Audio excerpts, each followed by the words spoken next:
Alors, c'est très intéressant, ça peut renseigner beaucoup de couples, ça, cette histoire de non-dit et le fait qu'on puisse interpréter ce non-dit de manière erronée, quoi, qu'on puisse se Absolument. tromper. On peut se tromper de secret, en fait, finalement, Mm. puisque l'infidélité qui est cachée est une forme de secret. Mais ce sont les inconscients qui communiquent à un moment donné. Donc, on sait toujours, comme un enfant peut savoir dans une fratrie que son père n'est pas son père, parce qu'on le sait inconsciemment. Les inconscients portent ce vide-là, où il n'y a pas de mots qui sont mis, et on Mais ça se communique. traduit comment? Les inconscients le portent, d'accord, mais comment on s'en rend compte?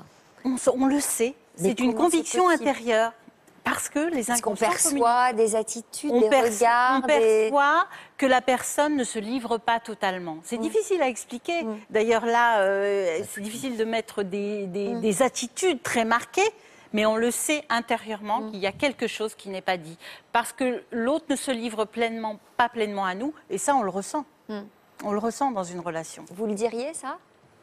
Exactement, oui, vous le dites bien mieux que je ne saurais le dire. Et pourtant, pourtant, ça ne vous empêche pas de l'aimer profondément, de vous Profondément. engager à ses côtés, tout en sachant qu'il ne s'ouvrait pas complètement à vous. C'était une douleur pour moi, j'en pleurais, quoi. J'étais Ah oui, donc pendant j'étais des années, triste, vous en hein. avez vraiment souffert. Oui, j'étais triste, je me disais, il y a quelque chose qui m'échappe. C'est vrai que cette histoire est très belle. Une épine dans le cœur, c'est Mais vraiment... vous lui en vraiment parliez ça. souvent? Vous lui posiez des questions? Bien sûr, je posais des questions, j'étais odieuse, j'ai été... Mais dites donc, alors il quand était même, pas ça aurait content, pu renforcer votre envie de lui révéler, non pas de lui avouer, mais de lui révéler.